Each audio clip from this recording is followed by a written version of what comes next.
an or cartoon video. कामचोर बहू। कांता बहन की 2 बहुएं थीं, बड़ी कल्पना और छोटी प्रिया। कल्पना का जैसा नाम वैसा ही काम। सारा दिन कल्पनाओं में रहती, ना कोई काम करती न कोई धाम। अरे कल्पना बहू, जरा अच्छी सी चटनी पीस दे, आज कुछ मजेदार खाने का मन है। पेट में जलन हो जाएगी माँ जी बुढ़ापे में, और वैसे भी मेरा काम करने का वक्त शाम का है, अब प्रिया को ही बोल दो। इतना कहकर कल्पना वहां से चली जाती है। कांता कल्पना के ऐसे रवैये से काफी परेशान रहती हैं। मैं बना देती हूँ माँ चटनी। ऐसा बोलकर प्रिया माँ को चटनी बनाकर प्लेट में खाने को देती है कि तभी वहां कल्पना आ जाती है। अरे वाह चटनी, जरा चक्कर तो देखूं, बड़े दिन हो गए। अरे नहीं बहू, तू तो रहने ही दे चटनी खाना, पेट में जलन हो जाएगी।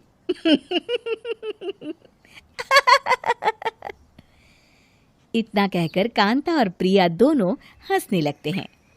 कल्पना सारा दिन या तो मोबाइल में यूट्यूब देखती या फिर सोती रहती। उसका कमरा भी बिखरा और गंदा रहता। एक दिन कल्पना का पति अशोक उससे कहता है, अरे कल्पना, जानवर भी उस जगह को साफ कर लेता है जहां वो बैठता है, तुम तो इंसान हो, कैसे इतने गंदे कमरे में रह लेती हो? देखो सारा सामान यहाँ वहां बिखरा पड़ा है। ज्यादा अपनी माँ का बोल ना बोलो। हाँ, कमरा तुम्हारा भी तो है, गंदा लग रहा है तो साफ कर लो। पता नहीं तुम्हारे साथ मैं कैसे जिंदगी बिताऊंगा। इतना कहकर अशोक वहां से चला जाता है। कल्पना बस खाना खाने कमरे से बाहर आती और फिर से कमरे में चली जाती। इससे कांता बहन काफी परेशान रहती। एक दिन प्रिया कांता से कहती है, माँ, मैं सारा दिन काम करके थक जाती हूँ, आप कल्पना दीदी से कहिए ना कि सुबह और शाम का काम बांट ले। मैं तो अब सिर्फ एक वक्त का ही काम करूँगी। हाँ। अरे तू वो भी ना करना, एक बहू तो कामचोर थी ही, दूसरी भी आ गई काम ना करने के बहाने लेकर। तभी वहां प्रिया का पति रमेश आ जाता है। माँ, मैं देख रहा हूँ भाभी कोई काम नहीं करती, प्रिया सारा दिन घर और रसोई का काम करती है, अब कुछ करो ना माँ। कांता मन में कुछ सोचती है और कल्पना के पास जाती है। कल्पना फोन पर मेकअप करना देख रही होती है। कल्पना, तुम सारा दिन बस मोबाइल देखती हो, घर का कोई काम भी कर लिया करो।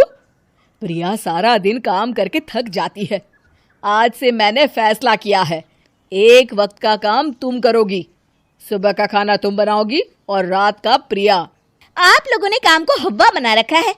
अरे पता नहीं थोड़ा सा ज्यादा काम करने में आप लोग घबरा क्यों जाते हैं। और हाँ, बहुत ज्यादा प्रिया की तारीफ मत करिए मेरे सामने, बड़ी बहू तो मैं ही रहूंगी। मैं कुछ नहीं जानती, कल सुबह मुझे वक्त से खाना चाहिए, रसोई में आ जाना, वरना कल से तुझे खाना नहीं मिलेगा। अगली सुबह कल्पना रसोई में नहीं आती है। वो देर से सोकर उठती है और बाहर आकर कहती है, अरे भूख लगी है, आज खाने में क्या है? इतनी देर हो गई, आज किसी ने मुझे उठाया भी नहीं, पता नहीं कहाँ है सब। कल्पना को घर में कोई नहीं दिखता। वो रसोई की तरफ जाती है जहां बड़ा सा ताला लगा होता है। अरे रसोई में ताला? ओ, मैं तो भूल ही गई थी। माँ ने आज से सुबह का खाना मुझे बनाने को कहा था। हे भगवान, इतने लोगों का खाना बनाना क्या आसान है? तभी घर के सारे सदस्य बाहर से वापस आते हैं। वाह माँ जी, मजा आ गया छोले भटूरे खाकर। मेरे मुंह में तो अभी भी स्वाद आ रहा है।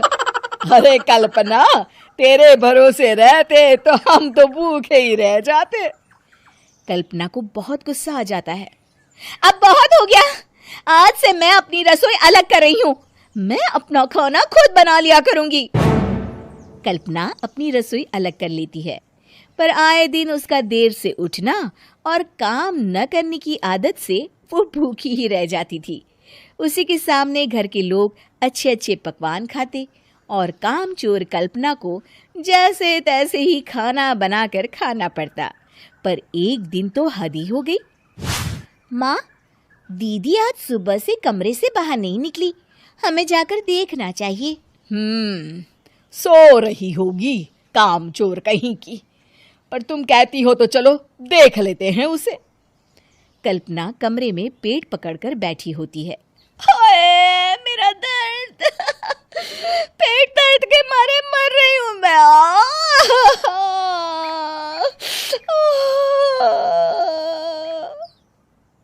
अरे दीदी, क्या हुआ? पेट में दर्द क्यों हो रहा है? डॉक्टर को दिखाया आपने?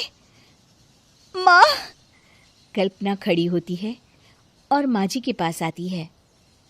मुझे माफ कर दीजिए, अब से मैं सारे काम में मदद करूंगी, कभी आलस और काम चोरी नहीं करूंगी। हाँ, वो तो ठीक है, लेकिन अचानक क्या हो गया जो तू काम करने को तैयार हो गई? कामचोर कल्पना। माँ, लगातार बासी और उल्टा पुल्टा खाना खाने के कारण मेरे पेट में इन्फेक्शन हो गया है। काम न करना पड़े इसलिए मैं 2 दिन का खाना एक दिन ही बना लेती थी।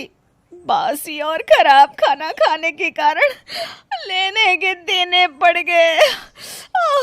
पेट में दर्द हो रहा है। चलो अच्छा हुआ, देर आए दुरुस्त आए।